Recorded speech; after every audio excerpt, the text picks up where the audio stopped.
तो सबसे पहला क्वेश्चन ये है कि आप जब ओईएस में इंटर हो रहे हो तो आपकी प्रोफाइल वहां पर ब्लैंक दिख रही है। तो इसमें आपको घबराने की जरूरत नहीं है, वहां पर डेटा अपलोड हो रहा है और आपकी प्रोफाइल वहां पर एज इट इज दिखाई देनी शुरू होगी। दूसरा एक क्वेश्चन चल रहा है कि कई सारे लोग बोल रहे हैं कि अभी नया ओईएस का वर्जन आ जाएगा और उस नए ओईएस के वर्जन में सारी चीजें ठीक हो जाएगी। नया ओईएस का क्या नया वर्जन आने वाला है? मुझे ऐसे लगता है कि ओईएस की एप्लीकेशन आएगी इंडिपेंडेंट। ठीक है। और अभी ये जो ओईएस इकोसिस्टम है इसमें मुझे नहीं लगता है कुछ चेंजेस होंगे, क्योंकि यहाँ पे सिर्फ इंटीग्रेशन होंगे। अगर इसका डैशबोर्ड चेंज हो रहा है तो हम बोल सकते हैं कि नया ओईएस आ रहा है, लेकिन मुझे नहीं लगता है ये डैशबोर्ड चेंज होगा। क्यों? क्योंकि जब हमारा डेटा माइग्रेट हो रहा था और हमारा सर्वर पर जो अपलोडिंग शुरू हुआ था वहां पर बहुत सारी चीजें मिसमैच हुई। तो मिस्टर ऐश के पास और हमारी पूरी टेक्निकल टीम के पास बहुत बड़ा चैलेंज था। चैलेंज क्या था कि क्या हम सारी चीजें दोबारा से स्टार्ट करें, सारी प्रोग्रामिंग सारी कोडिंग हम दोबारा से स्टार्ट करें। ये पॉसिबल नहीं है किसी के लिए। इसके लिए बहुत समय जाता। 4 साल नहीं जाते लेकिन बहुत समय जाता इन सारी चीजों को करने के लिए। तो दूसरा विकल्प है कि जो हमारे पास डेटा है जिसमें जो चीजें मिसमैच हुई हैं उसको ही हम सुधारें। हमारे जो टेम्पलेट्स है उसको ही हम वापस से अपलोड करें। हमारी जो प्रोग्रामिंग है जो कोडिंग है उस कोडिंग को वापस से हम इंटीग्रेट करें, साथ ही साथ उसे सर्वर पर अपलोड करें। तो उससे हमारा समय कम जाएगा।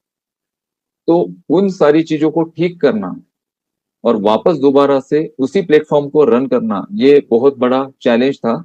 और ये चैलेंज हमारी टेक्निकल टीम ने पूरी तरह से हैंडल किया, कंप्लीट किया। इस वजह से मैं पूरी ऑन पैसिव कम्युनिटी की वजह से उनको, ऑन पैसिव कम्युनिटी की ओर से उनको दिल से थैंक्स कहना चाहता हूँ कि उन्होंने बहुत बड़े एफर्ट्स के साथ ओईएस इकोसिस्टम को वापस से लाइव किया है।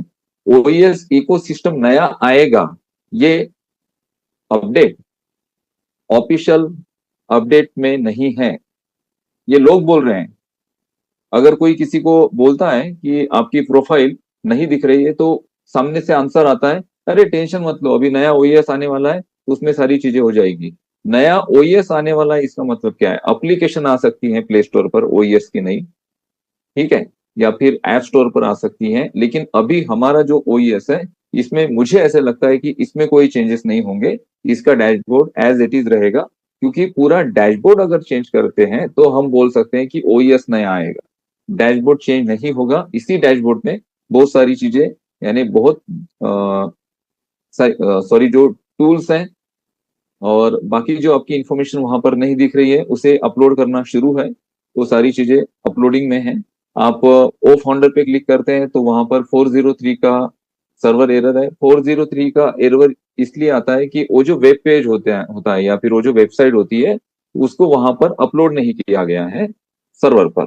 जैसे ही सर्वर पर वो अपलोड हो जाती है वहां पे वो 103 का, सॉरी 403 का एरर हट जाएगा और आप उस पर्टिकुलर वेबसाइट पर लॉगिन कर पाएंगे। तो इकोसिस्टम के साथ साथ आप आपके ओ फाउंडर में भी रिडायरेक्ट हो पाएंगे इकोसिस्टम से ही। इकोसिस्टम में उनकी उसके टेम्पलेट में कोई चेंजेस नहीं आने वाले हैं। ठीक है, इस बात को थोड़ा ध्यान में रखिए। आप रूमर फैला देते हैं, कोई बोल देता है, आप बोल देते हैं और यही बातें फैलती रहती है और हर कोई बोल रहा है नया ओईएस आ रहा है, नया ओईएस आ रहा है। अरे ये जो नया, सॉरी ये जो दोबारा से ओईएस लॉन्च किया गया है ना अभी, ये जो सारे टेम्पलेट्स लॉन्च किए गए इसके लिए बहुत एफर्ट लगे हैं टेक टीम को। और दोबारा से हम सारी चीजें नए टेम्पलेट्स बनाते हैं, नए डिजाइन बनाते हैं, तो उसके लिए बहुत ज्यादा समय लगेगा। और अभी मिस्टर एश चाहते हैं कि इन सारी चीजों में हम समय न लगाए, हमें आगे बड़े काम करने हैं। आगे बहुत सी चीजें जो मेन एक्टिविटी है हमारी पेमेंट प्रोसेसिंग, साथ ही साथ हमारे विड्रॉल, साथ ही साथ ओ कनेक्ट, ये सारी चीजें हमें करनी है। तो अभी उस पर ज्यादा फोकस है। इस वजह से टेम्पलेट्स यही रहने वाले हैं। इसको थोड़ा सा ध्यान में रखिए, रूमर से बचिए और खुद रूमर फैलाने से भी बचिए। तीसरा यहाँ पे एक और इम्पोर्टेंट क्वेश्चन था लोगों का कि हमारा गूगल ने अकाउंट बैन कर दिया है, बंद कर दिया है, तो हम क्या कर सकते हैं? तो लास्ट टाइम उसके लिए आपके अल्टरनेट ईमेल्स कलेक्ट किए गए थे। अभी ओईएस को पूरी तरह से अपलोड होने दीजिए। वहां पर अभी आप कुछ नहीं कर सकते हैं। वहां पर ना तो आप आपकी प्रोफाइल को आप रीसेट कर सकते हैं, मीन्स प्रोफाइल में कुछ चेंजेस कर सकते हैं, ना ही आप वहां पर ओटीपी के थ्रू अपना अकाउंट ओपन कर सकते हैं। ना ही आप पासवर्ड फॉरगेट करने के लिए रिक्वेस्ट कर सकते हैं। ये तीनों चारों चीजें वहां पे नहीं हो रही है। वहां पे एक ही एक्टिविटी अभी हो रही है कि आप आपका जो एफिलेट एग्रीमेंट था, जो पिछले नवंबर में हमने साइन किया था ओईएस आने के बाद, वो एफिलेट एग्रीमेंट आप दोबारा से साइन कर सकते हैं। तो आपकी प्रोफाइल वहां पर दिखे न दिखे उससे कोई फर्क नहीं पड़ेगा। बिकम अ एफिलेट नाउ पर क्लिक करिए। क्लिक करने के बाद आपका एफिलेट एग्रीमेंट का फॉर्म वहां पर ओपन हो जाएगा। वहां पर आपको आपकी कंट्री सिलेक्ट करनी है और दोबारा से आपको वहां पर सिग्नेचर करनी है। सिग्नेचर कैसी? आपकी स्क्रीन पर आपको लिखना पड़ेगा, जिसे डिजिटल सिग्नेचर कहा जाता है। वहां पर स्क्रीन पे लिखिए आपकी, और आपकी सिग्नेचर जैसे हो जाती है उस फॉर्म को वहां पे सबमिट कर दीजिए। इसके अलावा वहां पे कुछ नहीं करना है। हाँ, ओईएस लॉगिन रोज करिए, और जैसे ही आप लॉगिन करते हैं तो अपडेट सेक्शन में जाके आप चेक करिए कि वहां पे कुछ नई अपडेट आ रही है। वहां पे मिस्टर ऐश मुफारे सर का जो नीचे सिग्नेचर है, वहां पर बहुत स्ट्रांग उनका मैसेज है कि हम जो कमबैक कर रहे हैं ये बहुत बड़ा कमबैक है। इस कमबैक की पूरी दुनिया ने कल्पना नहीं की होगी। सारी दुनिया सोच रही होगी, जो ऑन पैसिव के अगेंस्ट है, कि अभी ऑन पैसिव दुनिया से चला गया, अभी ऑन पैसिव कमबैक नहीं होगा। जो लोग वहां पे बोल रहे हैं, मुझे उससे कोई लेना देना नहीं। पिछले एक साल में ऑन पैसिव से रिलेटेड पूरे ग्लोबल मार्केट में बहुत सारी बातें हुई, फाउंडिंग मेंबर्स ने भी बहुत सारी बातें की, अभी भी लोग कर रहे हैं। और मिस्टर ऐश वहां पर स्ट्रेट फॉरवर्डली कह रहे हैं कि लोग क्या कहते हैं मुझे उससे कोई फर्क नहीं पड़ता है, मैं मेरा काम कितना ईमानदारी से कर रहा हूँ ये मेरे लिए इंपॉर्टेंट है। सेम चीजें हमारे लिए भी लागू होती है, मेरे लिए भी लागू होती है। बहुत सारे लोग बोलते हैं कि आप जो अनपेसिवेन हो, आप अनभक्त हो। हमें कोई अनभक्त बोले या कोई कुछ और भी बोले, हमें उससे फर्क नहीं पड़ता है। लोग क्या कहते हैं उससे हमें फर्क नहीं पड़ता है। हम क्या करना चाह रहे हैं, हम कौन सी कम्युनिटी बिल्ड करना चाह रहे हैं, हम दुनिया को क्या देना चाह रहे हैं, ये हमारा विजन हमें हमारे सामने क्लियर है, हमारे साथ वो विजन है, और उस विजन के साथ हम आगे बढ़ते जा रहे हैं। इस वजह से दुनिया क्या बोलती है उससे कोई फर्क नहीं हमें पड़ता है।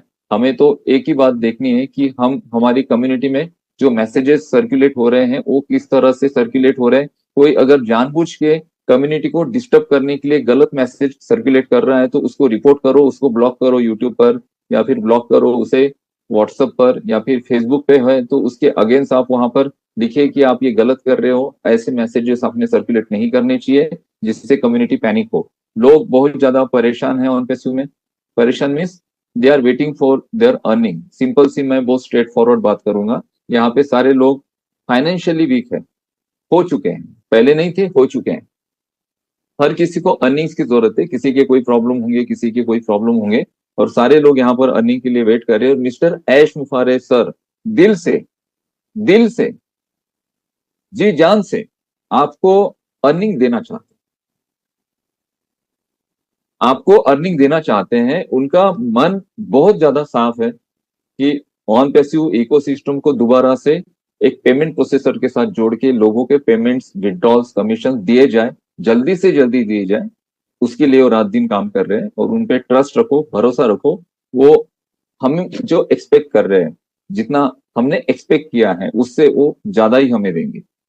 ठीक है, तो भरोसा रखिए ऑन पैसिव पे और जुड़े रहिएगा हमारे इस सेशन के साथ। हम अगले संडे आपको वापस से मिलेंगे और कुछ अपडेट्स होंगे आपके साथ शेयर करेंगे। इसके साथ साथ जितने भी लोग आप यहाँ पे जुड़े हो, आप सबको मैं वापस एक बार धन्यवाद कहना चाहता हूँ। और आप इतना हमें प्यार दे रहे हैं, इतना हमें आप लोग सपोर्ट करते हो, इसके लिए आपका मैं हमेशा आभारी रहूंगा। तो thank you so very much. और इस सेशन को अभी हम यहाँ से क्लोज करेंगे। अगले संडे को हम मिलते हैं, तब तक के लिए we are so in it to win it.